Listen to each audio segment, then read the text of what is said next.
All right, it looks like it's 6 o'clock, so let's get started here. I want to welcome you guys to the Archives and History Library Thursday night lectures. Before we get started this evening, I'd like to mention a couple upcoming events. Next week, we'll have Anna Givens Gilmer. She will be the first speaker in our block series for the season. And next month, on June 20th, on West Virginia Day, we'll be hosting the opening of the Jennings Randolph collection. It's a giant collection. It covers his entire career. It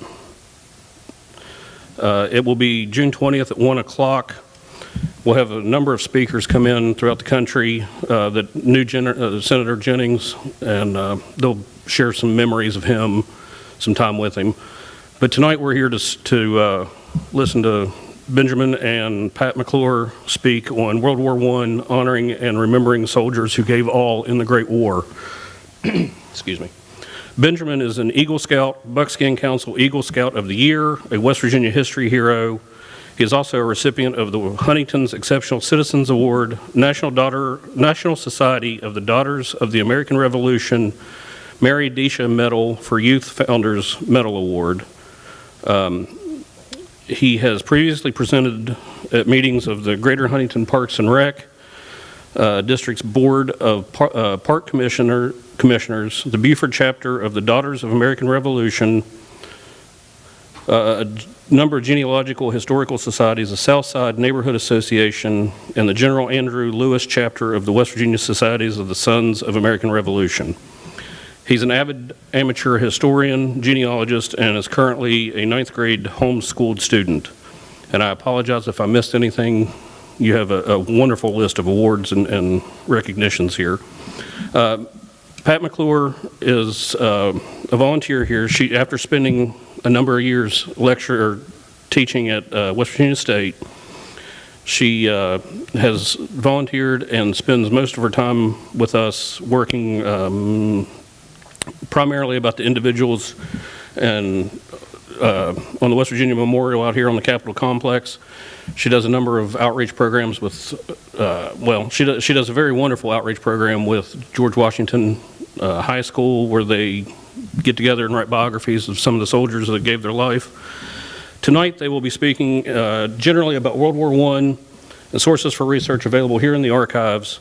And Benjamin will will discuss his Eagle Scout project in his efforts to honor the 88 soldiers from Cabell County that gave their life during the war and the research that went into this endeavor. So please welcome Benjamin Woodard.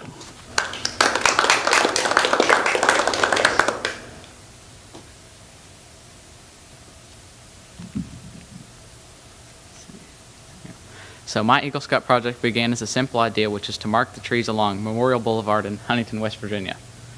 So these trees were first planted in the early days of Huntington's park system, which was shortly after the end of World War I.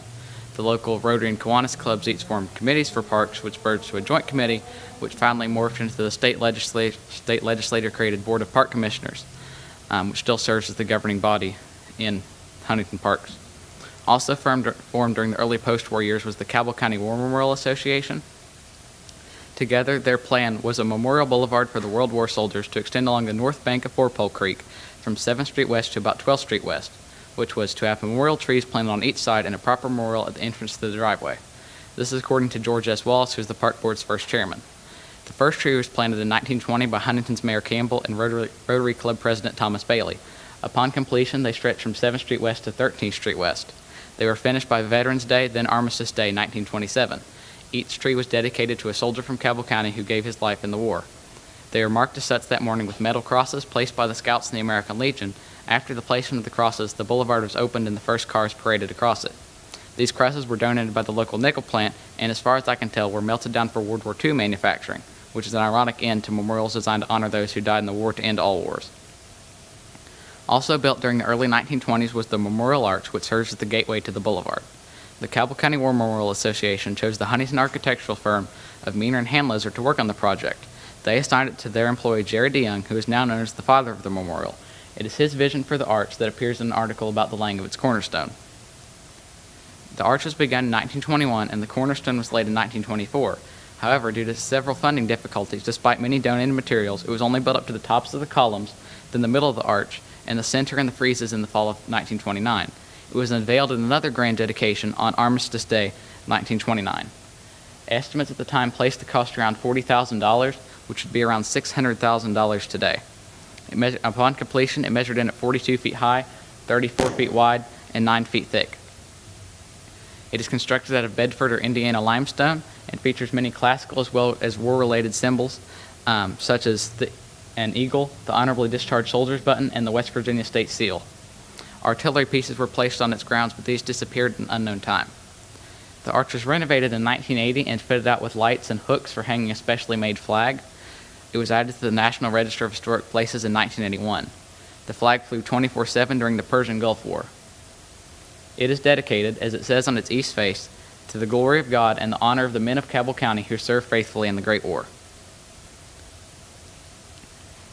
Like I said earlier, each tree is dedicated to a specific soldier. 91 in total alternate across the north and south sides of the boulevard, but there are 3 major errors in the dedication, which is recorded in several local libraries and a plaque placed in the arch sometime after its completion. The first is that a soldier named Ora Watts was actually included twice, once as Herbert Watts and again as Ora H. Watts on trees 88 and 89. The second is that Russell Dillard was included, and though he served in the war, he lived through it and actually died in 1974. His name was later removed from the plaque, and there's a noticeable empty row still there. The final one is that Letson Boyd Morrison was included again as James B. White, which, as far as I can tell, was actually the pseudonym under which he enlisted. There's only one in each record. They're in the same unit down to the company, and they have the exact same serial number. These errors leave the actual number of Cabell County soldiers at 88. And, of course, there are several spelling errors, and they're not quite in the right order, but... So to differentiate the arch and the trees are for those who have fallen, and the arch is for all who served. The trees were forgotten for many years, though they were marked with yellow ribbons during the Persian Gulf War. I'd read about them through a genealogy website, but didn't know where to start if I was going to work with them to try to mark them for my Eagle Scout project. However, the local Beaufort chapter of the Daughters of the American Revolution marked them with small non-permanent signs for Veterans Day 2016, and I saw what they did and wanted to do something more permanent with their information. So I talked to their regent, Pat Doherty, who encouraged me to pursue the idea and directed me to Kevin Brady, who's the executive director of the Park District.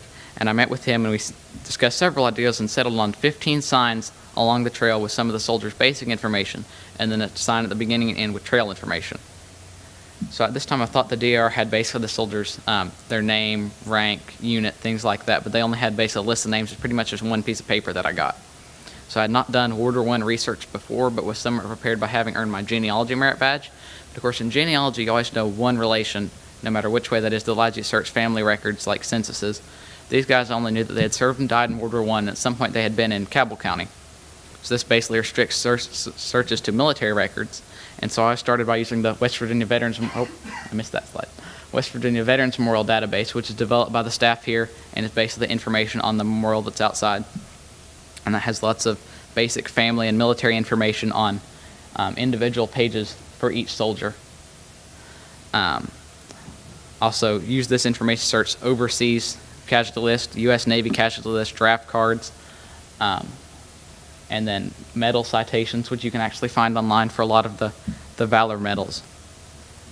I also found Army Transport Service passenger lists, which are available on Ancestry and have information on all of the soldiers who sailed overseas. And finally, I found great information in the Honor Roll of Cabell County book, as well as pictures of the soldiers, which is available here, and they have it out here if you want to look at it. And it has lots of different information. I also have a list of sources if anybody wants to look at that or is interested in researching World War I.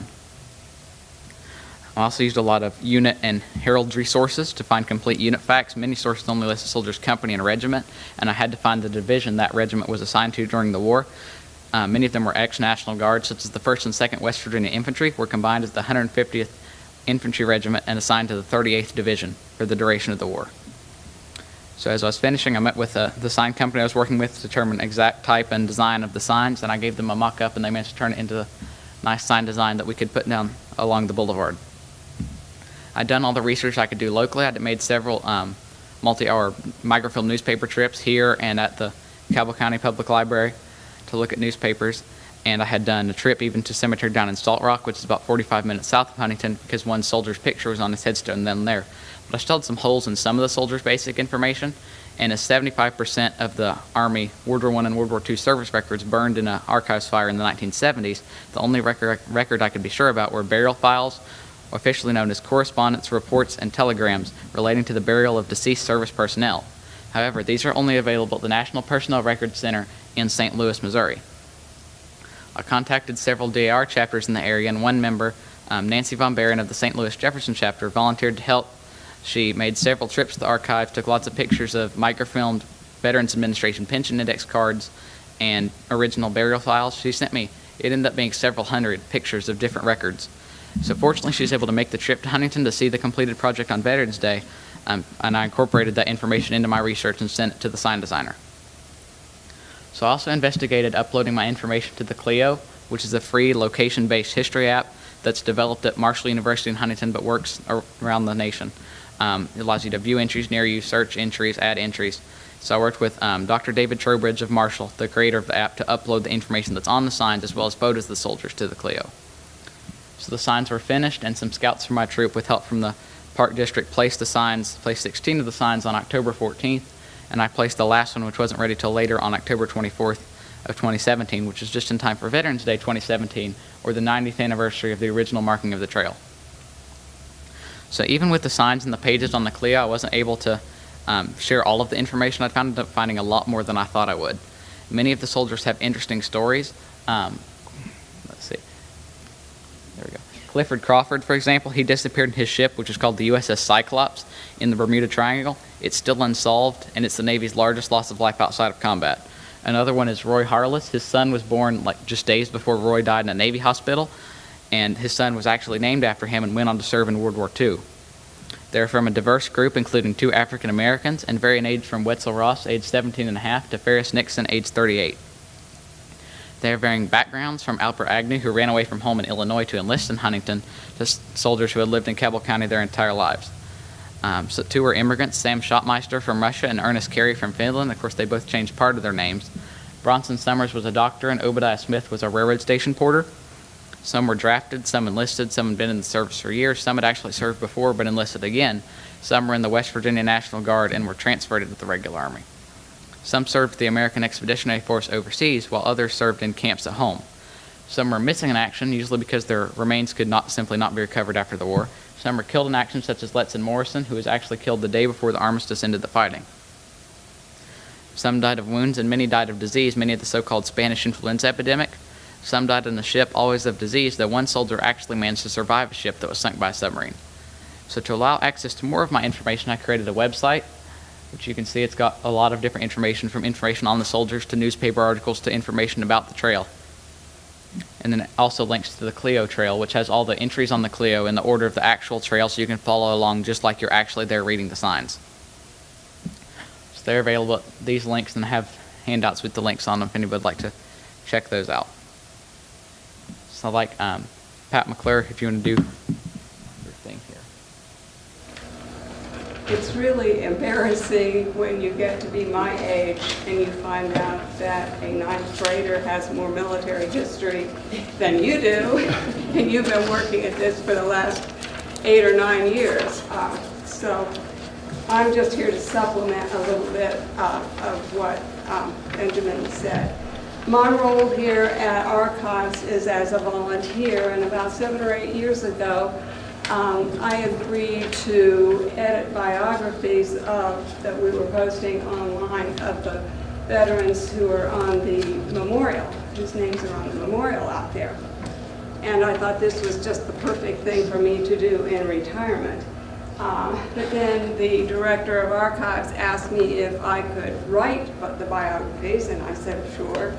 And then he said, will you research them too? And this was the perfect retirement career for me. So how many of you, maybe I shouldn't ask this, but when I was in elementary school, this was one of the poems that we had to memorize, In Flanders Field. And there are several versions of, a puppy back there. We memorized the In Flanders Field because I was in elementary school in the 40s and 50s, and we were still using that to teach World War I. And there's a couple different versions of it. Do you know why poppies were chosen as the symbol of remembrance for World War I? The story is that many of the soldiers were buried there. And when you poppies came plant poppies, they grow anywhere. So the soil was barren. Everything had been demolished because of the war, and you could grow poppies very quickly. And that's why they became a symbol of what happened in World War I. A few years ago, I thought, maybe I'm not doing as good a job at this as I could. Maybe I'm burning out at it already. After all, writing biographies only of casualties can be a very sad process. And then something happened. And three things happened, and two of them had to do with World War I, because I was really concentrating on World War II. I wanted to learn more about World War II. But a man who had grown up in Randolph County decided he was going to write all the biographies of Randolph Countians who perished in World War I. And those came to me to edit. And we formed this friendship where he writes biographies of people all over the state now. And he lives in Florida, but he's always sending me biographies. And he is in his 80s, and he'll continue writing forever, I'm sure. The other thing that happened was that we have 3 West Virginians buried in Flanders Field.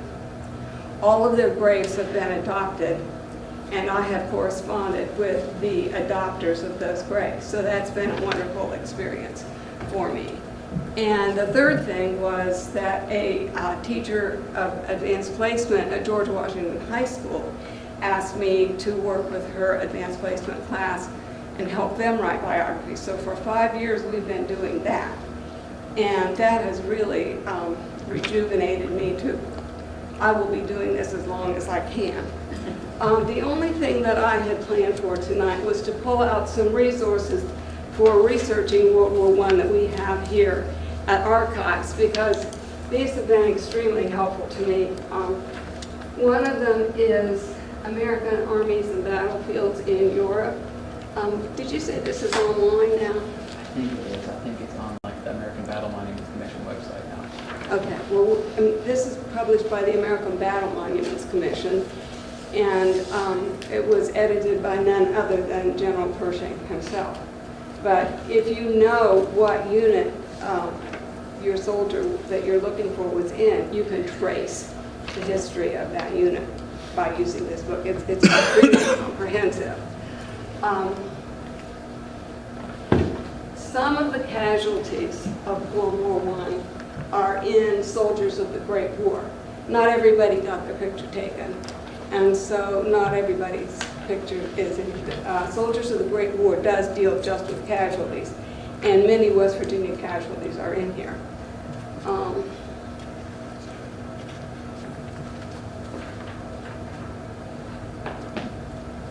Histories of the counties, Tucker County, a more recent one, Lincoln County. If you look for a history of the county you're interested in, chances are there's something in that county history that has to do with World War I. So those have been really helpful to me. This is a tiny book, but I found some just really interesting things in here. In World War I, everybody in the community rallied to help the war effort. We know about the rationing that occurred in World War II because that's more recent. But there was a lot of people giving up things. And one of the things I found out about Marshall County was that the prisoners at Moundsville gave up their pennies a day they earned for the war effort. And in totality, they raised over $10,000. So that's just one of the interesting facts about World War I. I'm going to turn it back to Benjamin, and then we'll both take questions at the end.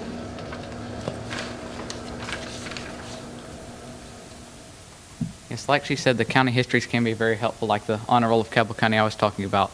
It not only has pictures of all of the soldiers, it has information on who served on the draft board and nurses and things like that. So now I'd like to share several of just the most interesting stories that I found. There are quite a few. I was amazed how much different stuff I'd found on the soldiers, from newspaper articles to burial files and like original documents and some people shared with me, which that's the case in these first two. This group picture was taken in Huntington, probably in front of City Hall, on June 14th, 1918. It's a picture of Draft Call 5E4, which is a group of men who are being sent to the mechanical training camp that was in Morgantown. They're from varying areas of West Virginia, but most of them are from Cabell County, and 5 of them are in my research. Albert Chase Cox, Frederick Alfred Duncan, Lyle Franklin Mahan, Kenneth M. Meadows, and Earl Wesley Shank. Cox was the youngest of the group, aged 22, was born in 1896 in Huntington, graduated from Huntington High School, and worked as a grocery clerk. Duncan was born in 1889 in West Virginia, was an Elk, and worked as an auto mechanic. Mahan was born in 1891 in Huntington and worked for Chaffee Grocery Company. Meadows was born in 1891 in Cabell County, was married, and worked in the real estate business. Shank was the oldest at age 30, was born in 1887 in Dayton, Ohio, was an Elk, and worked for the Standard Printing and Publishing Company. All of the men were assigned to what were called provisional ordnance units, but in fact trained to be auto mechanics. Meadows was certified as the fastest driver of the group, which is important because drivers in France needed to know how to repair their vehicles when they broke down on the muddy roads. All the men were sent to Camp Hancock in Georgia and then to New York City, where they would sail for France. Duncan was the first to go sailing on the ship Dunvegan Castle on August 31st. He was assigned to a unit with his brother Homer, another mechanic, and they hoped to go through the war together. However, Fred came down with a cold on October 2nd and was sent to the hospital where he developed pneumonia, dying at 11:30 a.m. on October 8th, 1918. And here's his burial location form from his burial file. His brother sent a report of his death home to his family and organized a military funeral for his brother. Fred was buried in the soldiers' plot of the Mahon City Cemetery in France before being reburied in 1920 in Huntington's Woodmere Cemetery. Shank was stationed at Camp Upton, New York, waiting for a ship when he caught pneumonia and died on October 7, 1918. He was buried at his hometown of Dayton, Ohio. The remaining men boarded the USS Siboney, which left for France on October 5th.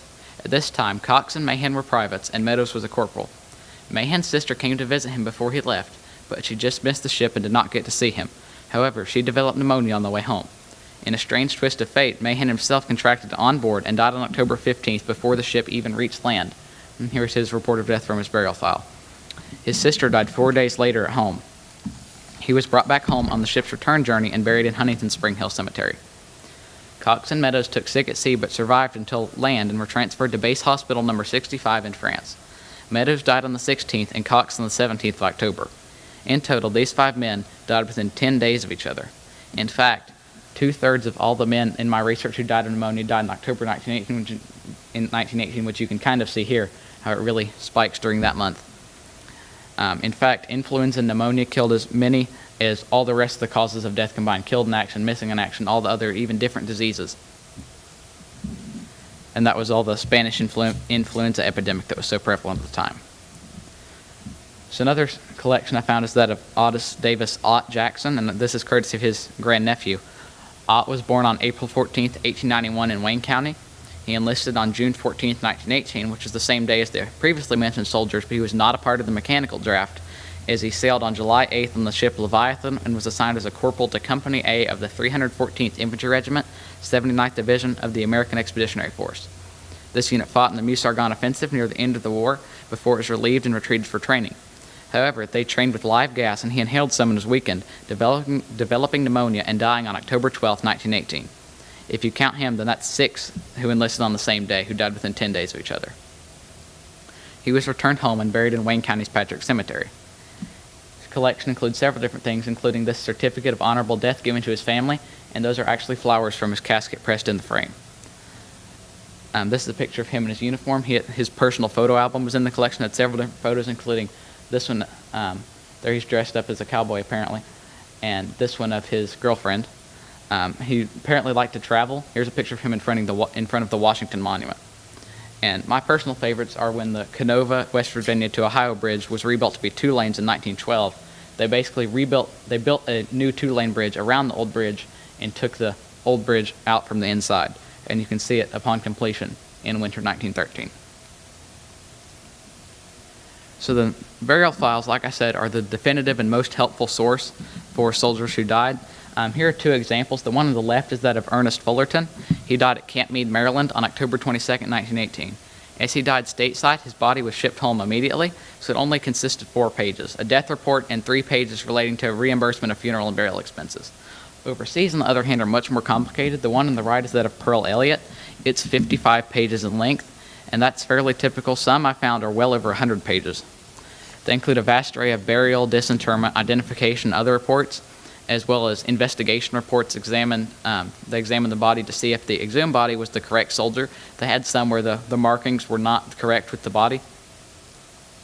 Letters to and from the family regarded where they wanted him buried, if they wanted him buried at home, if they wanted him buried in France, and letters offering his mother a pilgrimage to see the grave. There are also stories of death from comrades, personal effects at death. For example, Pearl Elliott apparently had a fountain pen in his pocket when he died, so they mailed that back home to his father. And even dental records, you can see they've got teeth outlines there because they're trying to compare. If they couldn't find him, they could compare him to unknowns in the area based solely on dental records. So another interesting story I found is that of Walter Verlin Dial. He was born on December 29, 1894 in Branchland, Lincoln County, West Virginia. He graduated from Huntington High School in 1913, worked for Meade Hardware Company in Huntington, was superintendent of boys' work at First Presbyterian Church, and the scoutmaster of Troop Number 4 in Huntington. He had 1 brother and 2 sisters. He enlisted on May 10, 1917 for the 1st Officer Training School at Fort Benjamin Harrison, Indiana. Upon completion, he was commissioned as a 2nd lieutenant in the cavalry branch, but transferred to the machine gun service. He volunteered for immediate overseas service, leaving Huntington in August and sailing on September 11th on the ship Mongolia. He caught pneumonia while in training and was sent to the hospital, but upon recovery was sent to the front. He was assigned to Company B of the 2nd Machine Gun Battalion, 1st Division, American Expeditionary Force. He served with them at the front from July 12, 1918 until his death. It is interesting to remember that the most used machine guns at the time would weigh 50 pounds without ammunition and tripod, which puts the total over 80 pounds. I found one of his letters, and he was sent a letter by one of his Sunday school students at First Presbyterian, John McVeigh, in July, and he wrote back in August, and here's a short excerpt. France, August 22nd, 1918. Dear John, ugly. You can't realize how glad I was to get your letter of July 8th. It had been a long time since I had heard from you. Well, I guess you have gone to Lake Geneva, which is one of the church camps they went to, and come back by now. Guess I'll be there next year. It is almost a year now since I left Huntington, isn't it, John? I believe it was August 26th, 1917. You and some more of the boys were at the station. I've seen a lot of things since then. You're right about our boys showing the Huns how to fight. They sure are. Haven't much time now, John. Write when you can. Always your friend, Dial. John didn't write back until November 2nd. His letter opens, Dear Dial, have been working hard now for 3 weeks as school has been closed 4 weeks on account of the Spanish influenza that we have here. He gets the news of their football games and other news of home. However, this letter never reached the intended recipient. It was returned to sender and stamped deceased in large brown letters. Dial was in the attack on the Muntaba Wood near Flaville, France on 3rd 4th October 1918. He displayed exceptional courage in leading his platoon in attacking and breaking up German machine gun nests under heavy artillery and machine gun fire. Although he was wounded, he continued to advance. At 5:30 a.m., while setting up a machine gun tripod, he was shot and killed instantly and buried where he fell. He was later moved to an American cemetery in France and finally reburied in Huntington's Woodmere Cemetery in 1921. For his actions, he was awarded the Distinguished Service Cross, second only to the Medal of Honor for valor and extraordinary heroism in action. His family was not notified until November 25th, and then by an unofficial communication, a letter from one of his comrades who had seen him lying on the field. His memorial service was held on December 29th, and his friends, family, scouts, students, and mentors filled First Presbyterian's floor and balcony to remember him on what would have been his 24th birthday. So an interesting feature of the burial files is that they occasionally contain the soldiers' dog tags, as they were often used to ID the burial site. These are actually Walter Dial's. You can see on one side that they have his battalion, and on the other side his first and middle initial, last name, rank, and branch. However, there's really no set pattern for these, and they varied widely. These are Fred McKinney's. It has his first name, middle initial, last name, rank, branch, company, and regiment on one side, and with only his serial number on the other side. Another example is that of Justice Pine, who has his first and last name and serial number on one side. And then 2 more examples of those are Walter Kaiser, which have his first and last name, branch, and serial number on one side with nothing on the back, and then William Scarberry's are the same. So another story that I found is about David Sharpley Noble, who was born April 23rd, 1896 in Martinsburg, West Virginia. His parents died when he was young, and he was raised by his uncle Wilson Folk in Huntington. Interestingly, Wilson Folk served as the state historian during the war. Noble graduated from Huntington High School with high honors in 1914 and attended Washington and Lee University, where he served as an assistant instructor in the history department. Prior to shipping out, he had taken 6 weeks of training at Camp Asheville, North Carolina, and was a private in the Army. He married Naomi Carpenter on April 25, 1918, in Charleston, the day before he left Huntington for Camp Meade, Maryland.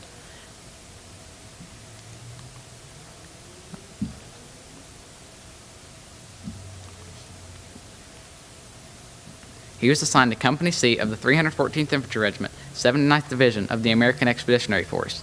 He was given leave to attend the commencement exercises at Washington and Lee University in June 1918 and was one of the top 6 to graduate with highest honors and was also a member of Phi Beta Kappa. He sailed on July 2, 1918 on the ship Leviathan. The interesting pattern on this ship and several other transports in the presentation was known as dazzle camouflage, and it was designed to make ships and shape and direction impossible to determine from a submarine periscope. These patterns were actually painted in bright colors like yellow and purple, but no color photos survive. He was transferred to become a private in the headquarters company of the 314th and died of pneumonia while in this unit in eastern France on October 7, 1918. However, even after his death, he helped contribute to the cause of liberty as $2,006.75 in war fund subscriptions, also known as the Liberty Loan, were taken at the memorial service at First Presbyterian Church in Huntington. In 1920, his remains were reinterred in Charleston Spring Hill Cemetery. Albert Lewis Agnew was born in Keokuk, Iowa, to Charles Agnew. He was living in Rock Island, Illinois when the war broke out, but his father wouldn't let him enlist, and he was too young to do so otherwise. He ran all the way to Huntington to join up in June 1917. He stated that he was born on October 23, 1895, but this is most likely a lie, as it was said that he was 18 in July 1918. He sailed 2 months after enlisting on the ship Antilles. He was assigned as a private to Company A of the 28th Infantry Regiment, 1st Division of the American Expeditionary Force. He was in action during the capture and defense of Cantigny from 27th to 31st May 1918. During this combat, he earned the Citation Star, America's 4th highest award for valor, which is a silver star that would be pinned to his Victory Medal. He displayed unusual courage during the attack and later in evacuating wounded under heavy artillery and machine gun fire. He was wounded during the latter action, but back in action for the Second Battle of the Marne in July, when he became missing in action on July 20th, 1918. He was memorialized on the Tablets of the Missing at the Ain Marne American Cemetery in France. Clyde C. Hanley was born on March 21, 1894, to Jefferson and Ella Hanley, and he worked on a farm in the Culloden, West Virginia area.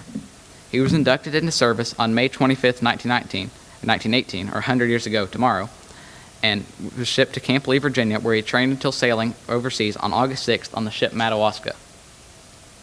He was transferred between several units before being assigned as a private to Company C of the 131st Infantry Regiment, 33rd Division of the American Expeditionary Force. Interestingly, this regiment was formerly a part of the Illinois National Guard.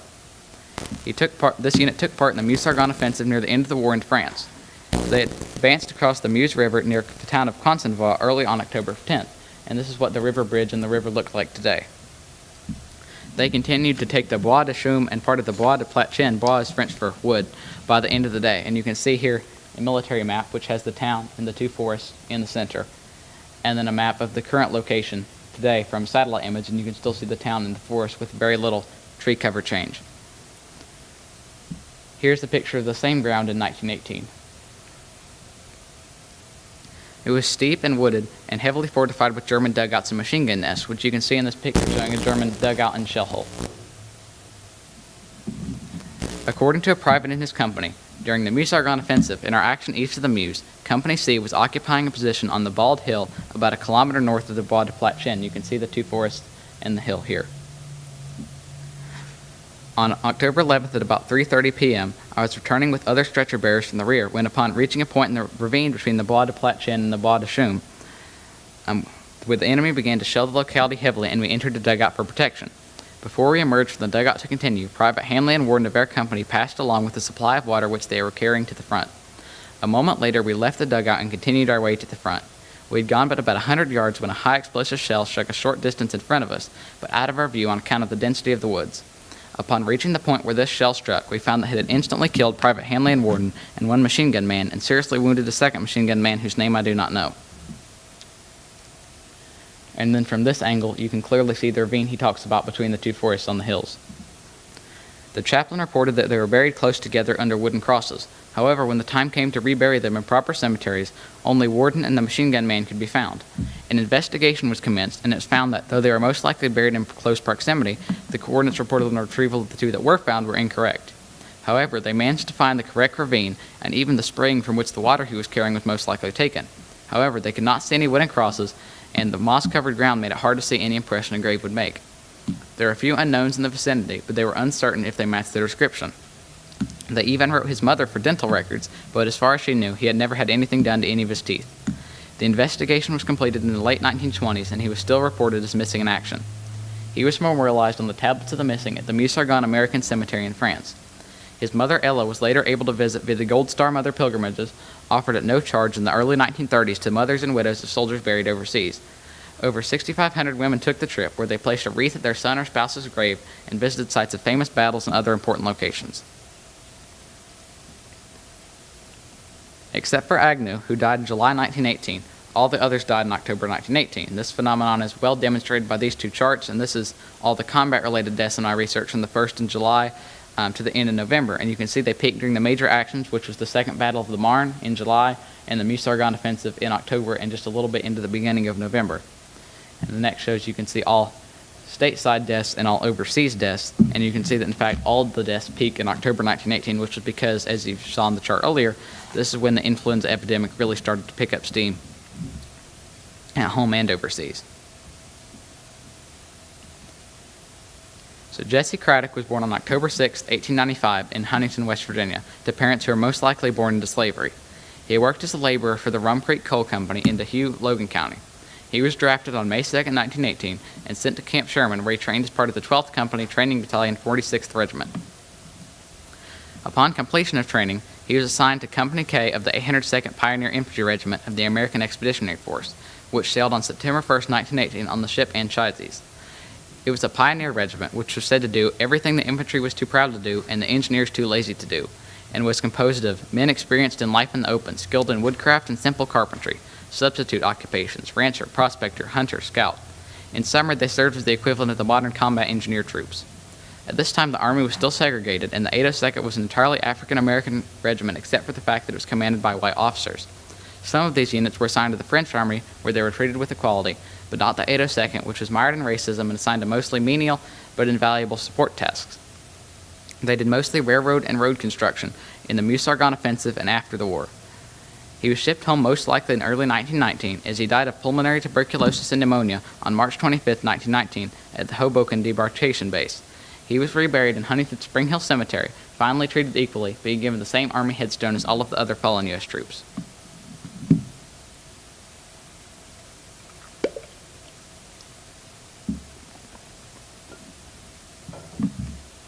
Robert Bailey was born on May 13, 1890, in Beckley.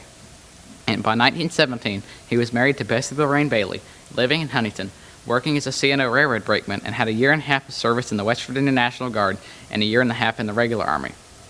He trained at Camp Leach, Maryland, and was assigned as a private to an engineer unit before sailing on the ship Belgic from New York City on September 1, 1918. He was transferred to the Transportation Corps in October 1918 and served close to the front, as he was wounded before the end of the war on November 11th. However, he was in too critical a condition to go home, as he was in France until April 9, 1919, when he died of infection following the amputation of both his legs. This is just one of the examples of the combined horrors of the advanced weapons and the old-fashioned medical knowledge of the time. Curtis Alexander Dye was born in 1890 in Work County, West Virginia, and was an auto worker in Huntington. He left Huntington for Camp Lee, Virginia on April 2, 1918.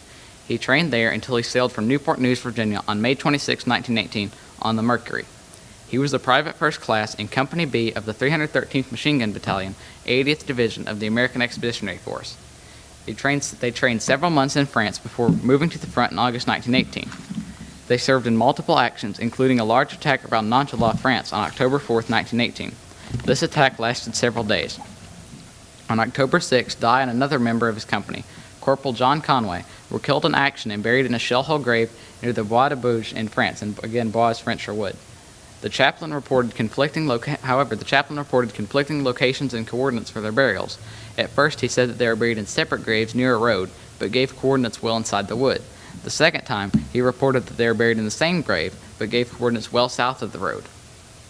Neither body was found after the war, and an investigation was commenced. Their descriptions were compared to unknowns found in the area, and the chaplain was contacted, and he sent back a map marked with their graves.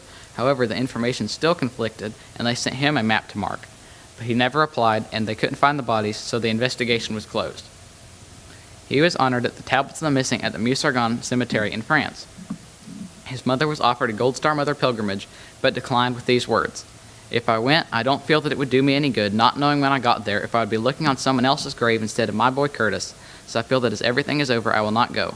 I gave him up for a good cause." A stone was placed in his memory in the family cemetery at Mineral Wells, West Virginia. Now, 100 years later, the World War I Centennial Commission's Doughboy MIA project has opened a new investigation into his burial location. They currently believe that his body was actually found in 1929, but in a different location than that provided by the chaplain. However, they are continuing the investigation as this case remains open.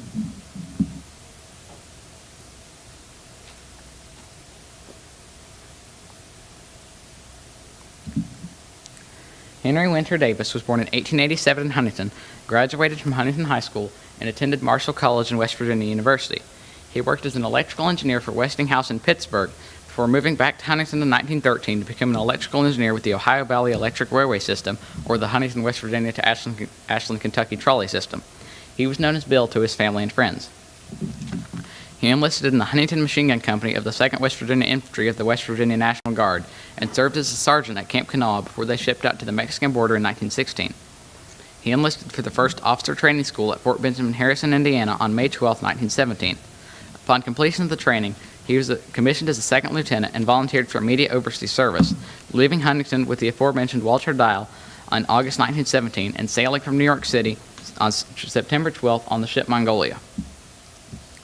He arrived in France before the end of the month and was assigned a machine gun training school for 6 weeks, and upon completion was transferred to the headquarters company of the 165th Infantry Regiment, 42nd Division, American Expeditionary Force. Interestingly, this regiment was formerly part of the New York National Guard. In February of 1918, he was transferred to the machine gun company of this regiment, and it was in this unit that he eventually died. This unit had 16 of the same 80-pound machine guns seen earlier. This unit fought with distinction in the Lunaville and Baccarat defensive sectors from early February to early June. In early July, it moved up to the St. Hilaire-Le-Grand defensive sector. Here he earned the Citation Star, the nation's 4th highest award for valor, for distinguishing himself by gallantry in action and by his brilliant leadership while defending a sacrifice post during a massive German attack on July 15th. These sacrifice posts were designed to be overrun, but instead withstood a 4-hour artillery barrage and 5 attacks before 2 p.m. that day. When the Germans retreated, artillery fire resumed, and they tried again to take the positions, making it into the trenches but being forced out with many casualties. After this, they rested and trained for a short time before moving up again on July 26th. One of his letters published in the newspaper after his death details their actions from this date to August 8th. Here is a large excerpt. August 7th, 1918. Dear Mother, I wrote you a few lines day before yesterday to let you know that I was all okay, and today I'll try to give you a history of events of the last few weeks.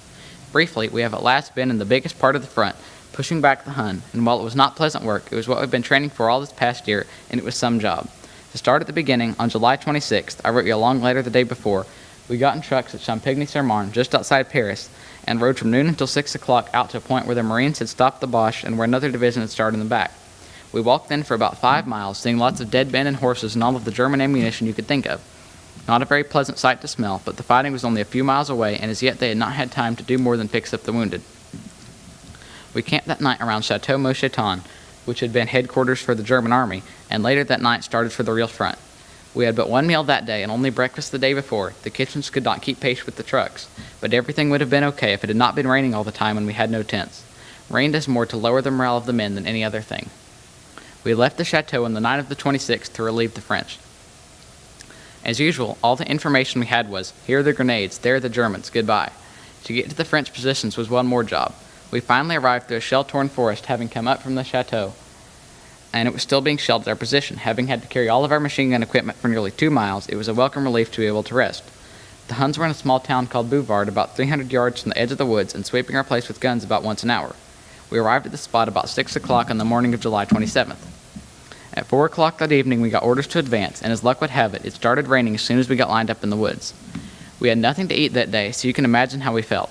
They did let the men leave their packs behind, and that helped a lot, left a man to guard them, and I also left my bag with all my shaving and toilet articles in it, as I supposed we'd have them in 2 days. Well, we started out, the artillery cleaned out the town in front of us, and then we got into the woods again. We went about 5 kilometers, 2 miles, through the fort to fair and out its edge, before we ran into any resistance whatever, thanks to the men on our right who had pushed forward that morning, and then we had it hot and heavy, artillery and machine gun fire galore. You may have read of one town, Sergi, changing hands 9 times within 2 days. Well, that is just across the river from where we first took the fighting to Bosch, and that it was not our town to take. We went too far to the right and got into Alabama's way, and there some fighters. We just about had the town when Alabama came up and took over the fight. Then we went back a few hundred yards and dug into shell holes for the night. The next morning, that of the 28th, we went at it again, and with fairly heavy losses we got across the small Ork River around 9:30 that morning. On the 29th, everyone commenced to wonder when we were going to be relieved, and when orders came to advance that very day, everyone was worn out. We had nothing to eat except what we had saved from 2 days' rations that are carried on the men, but it had not rained since the night we started the advance, and that helped a little. After the infantry got started on the left around 8 that morning, we followed them to a small woods, the Boacula, on a slight hill and over a creek, or rather I believe the creek came first, and this is correct, and I lost 6 men in the creek and 5 getting them out.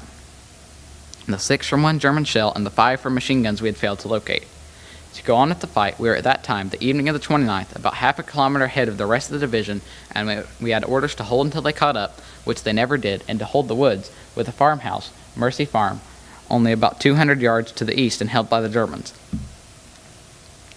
I had no sleep, nothing to eat, and all the water we had to drink had to be brought from the creek under the cover of night, and as yet none of the dead had been buried. We were bothered that next day, the 30th, with some German machine gun fire in their artillery, but that was getting lighter as we were close to their batteries and they were beginning to pull them out of danger. The next day, the 31st, was soft for us. By that time we had located all the Bosch gun emplacements, had 3 artillery officers up and told them where to shell. Our guns had caught up by this time, and all we had to do was sit on the guns and pick them off as they tried to run from the artillery barrage. Great sport after having gone through what we had, and it put new life into the men. I might add that in addition to directing the fire, I took a gun myself for a while, and it was fine sport. Tell Mr. Watts that it is better than shooting quail out of trees. That evening we sent out a small patrol and took the farmhouse with a few prisoners. The next day, August 1st, food came in vast quantities, and the Germans were more quiet, or at least we keep them so, and that night we were relieved. The 4th Division came up 5 days ago, and except for rain, which has poured every day until today, August 8th, it has been a very welcome rest. Now for a few afterthoughts. Our company has been thanked and congratulated by everyone from the Major General down.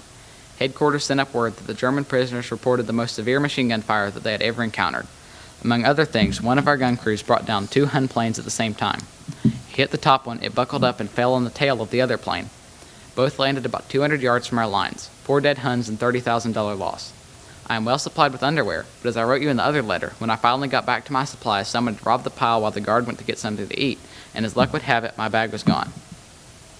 We are told we will get to Paris, but I don't believe anything anymore. However, if we do, I can probably replace all my losses. If not, we'll have to borrow, but I can't do much longer without a toothbrush. Have not had one since the 25th of July. Quite a sad incident just occurred. A brother of one of our New York boys just walked in and asked for his brother. Said he had walked 10 miles and had not seen him since last September. We had to tell him his brother was killed just 8 days before. He took it like a man, wanted to know how, where, etc., and where he was buried. Mama, nothing will ever bother me again in that line. I slept one night with 2 dead men about 6 feet away. As for the odor, one soon gets used to that. We drank from a creek in which men bayoneted one another and were glad to get it. You won't like this, I know, but I think I've seen everything the war has to offer. We helped to repulse one of the biggest drives the Huns ever started on the morning of the 15th of July, and then hurried up here to help push them back. I think I'm going to get home without a single wound stripe. Could have had 2, however. Nothing serious. I've had men killed all around me, right alongside of me, and I know you folks at home will think I'm untruthful and trying to scare you with my tales, but it's just that I want to show you that every man who goes into this fight is not doomed, and that I firmly believe I'll get back to you as well and sound as the day I left. We'll close now, as it is raining again and we're in small tents not entirely waterproof. Lots of love, Bill. His unit moved again to take part in the highly successful San Miguel offensive, before moving again to take part in the Meuse-Argonne offensive. They moved to their pre-attack position on October 11, 1918. He took his platoon to the front on October 12, 1918, and they dug into fortifications. At 2 a.m., a shell struck the edge of his foxhole and seriously injured his arm and thigh. He was taken to a first aid station where his wounds were wrapped, and then on a stretcher to an ambulance which took him to a field hospital in the rear. At this time, his wounds were not thought fatal, as he remained conscious the entire time. However, serious symptoms developed later on October 13th, and he died early on October 14th, 1918. His family was not notified until early December, and his mother, who had been in suspense since his last letter on September 15th, collapsed when she heard the news. He was buried in France, but reburied in Huntington's Spring Hill Cemetery in 1921, finally returned home. As his mother and sister were both members of the local DAR chapter, they also placed a tree outside their cabin, which still stands in his memory today.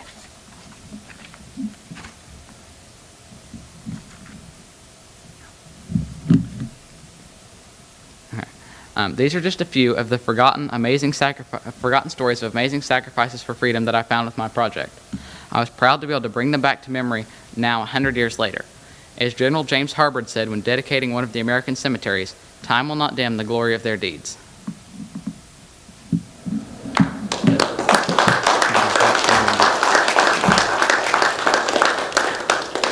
Take some questions.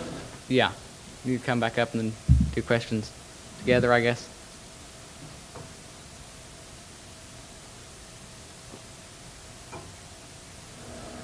The trees in Huntington, are they all the same species, and what species are they? I think they all are. A lot of them, all the old ones, they've got a lot that have been hit by cars, knocked over by weather, and there's some that are about, this big around, and there's some that are about this big around. So I think they're all, I'm not sure if they're all the same or not. I have to talk to the park people about that, and I'm not sure which species they are.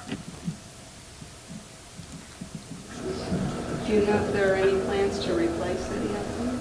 Some of them have been replaced here recently. Some of them, like I said, there are some that are about this big around, there are some that are about this big around. They're placed here in the last couple of years. So, Did you say who paid for the signs? the Greater Huntington Park and Recreation District paid for all of it. Fortunately, I did not have to do any fundraising for that.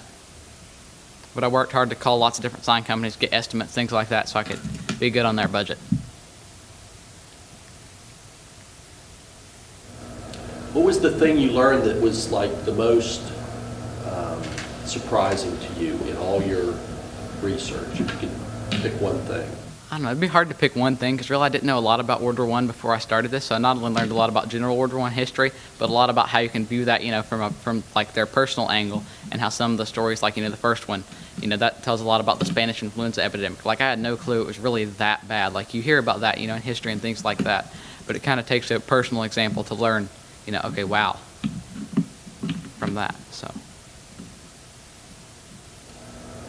One aspect that I want to do some more research in, and I'm involved in a big project right now, and I'm not able to do so, but eventually I will get back to it, is the Gold Star Mothers Crusades to Europe. I don't know whether he touched upon that.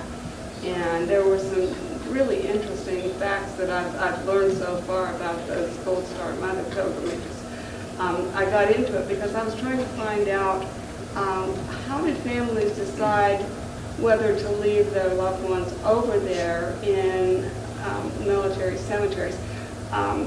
They were buried over, if they were buried over there, they were buried first in just a shallow grave, just kind of dumped where they were. Then they were moved to a more unsophisticated cemetery, and finally, if they stayed over there, they were placed in an American military cemetery like the Musardon Cemetery. But in the early 1920s, it was about 1921, wasn't it, when bodies started coming back? Yeah. Some families chose to bring their loved ones back. Some families chose to leave them over there. And how did they decide this? Well, there was this group of very activist women who had decided to leave their loved ones' remains over there, but then they wanted to visit them and see that they did receive a proper burial, and that's how the Gold Star Mother pilgrimages began. There were some inequities in those pilgrimages. For example, whites and blacks could not travel together. and the blacks traveled under, the whites were treated very well and on this, but the blacks got the short end of the stick. Another thing was that only one person from a family could go, and one of the women I read about wanted her daughter, that she and her husband had had a child before he went went overseas, and she wanted her daughter to travel with her to see her father's grave. Couldn't go. Only one person could go, and by the 1930s, that child was a young teenager, so it would have been a very memorable experience for her, but she couldn't go. Another thing was mother trumped wife. So if the mother was living and wanted to go, the wife couldn't go on one of the Golden Star pilgrimages. That was rather disturbing to me. And then you can track a lot of that with the burial files from where they were first buried to where they were disinterred and reburied. And like she said, usually they were moved from like a shell hole grave to basically like a city cemetery or a combat zone cemetery to finally one of the cemeteries. Like you can see from the pictures, they're fairly ornate and very large. And then I think we set some pictures out over here, some of the Gold Star Mother's stuff at one lady's documents and her pictures and things like that. And then some of the burial files have, pictures of the mother. I think I had one of those in there because she had been able to go on one of those trips.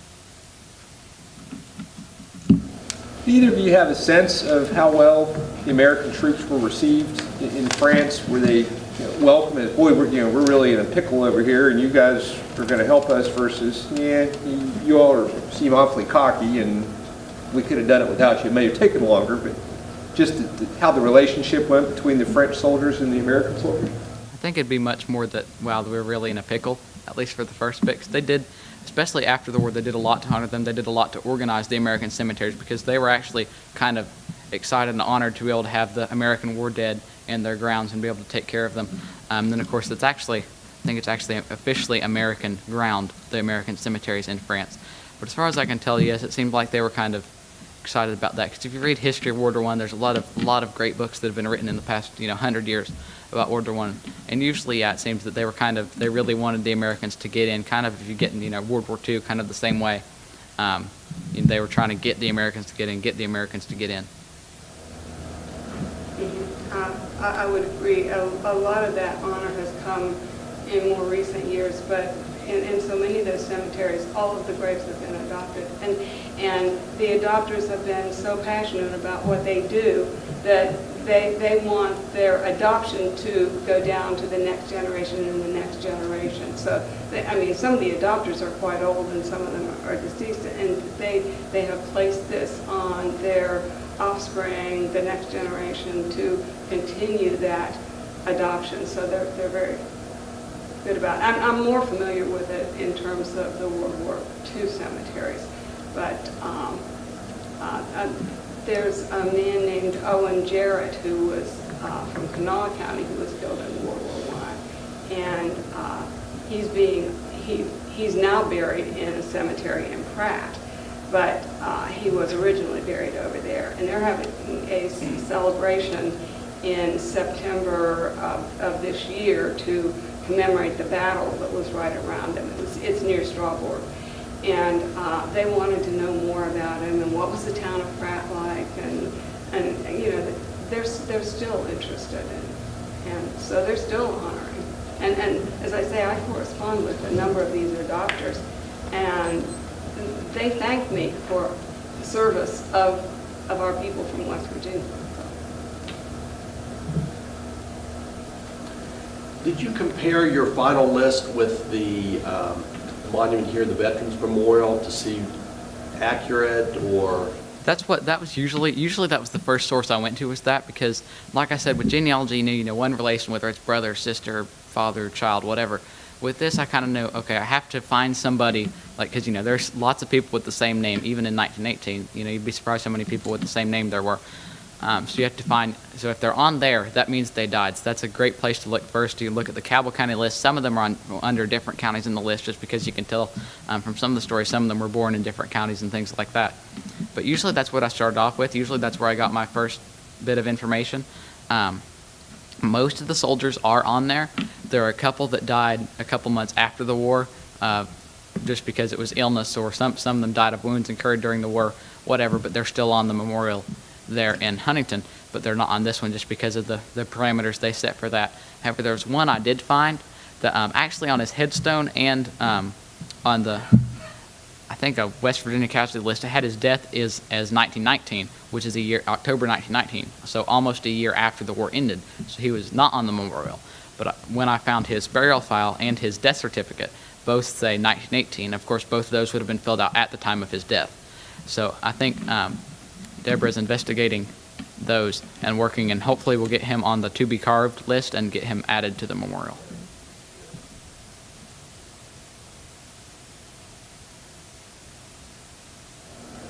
Did you happen to compare the deaths from the other counties in the state?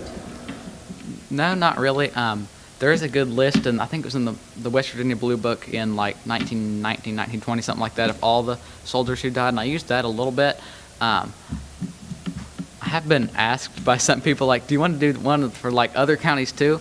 And I'm like, okay, I'm going to finish this first, because like I said, I officially completed it on Veterans Day, and it's kind of like a family tree. You never officially complete it. So people have been sending me stuff and doing presentations, lots of unit records, unit histories, books in the library on certain units, buying books on certain units, things like that, and kind of a lot of those stories that helps fill in, because you might not know, exactly where they were, but if you can find some books, like the last story I told about Henry Davis, the 165th Regiment is very well documented. Its chaplain was Father Francis Duffy. He was the most decorated chaplain in the war. His statue's in Times Square. And his diary was published after the war, and it details the actions of all the different companies and things like that, where they went, what they did, all that. And Henry Davis is mentioned by name several times in the book.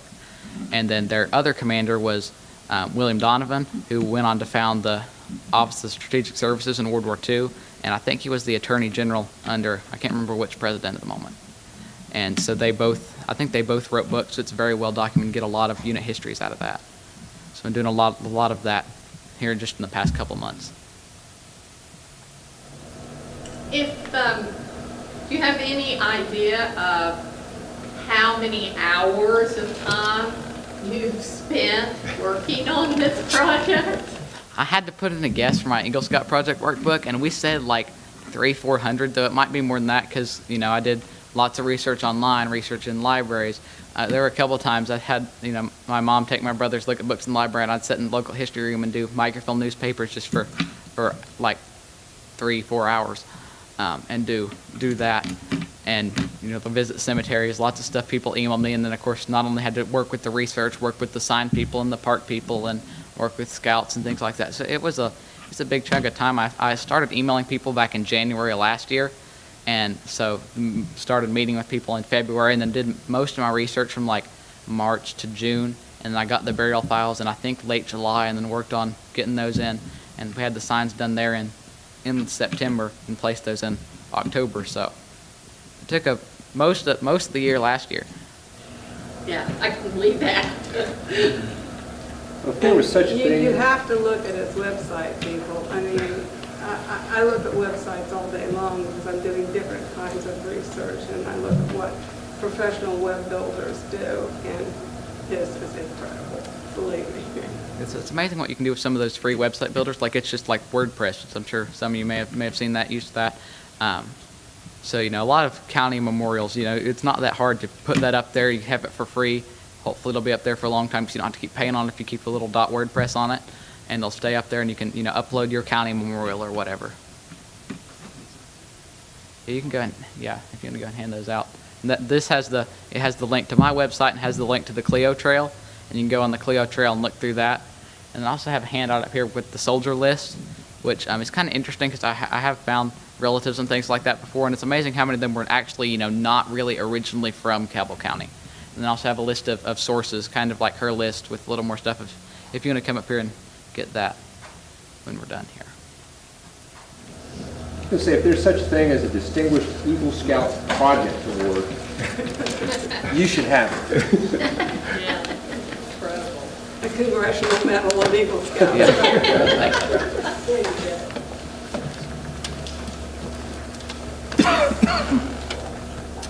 Thanks very much for your presentation. Thank you. Glad to be here.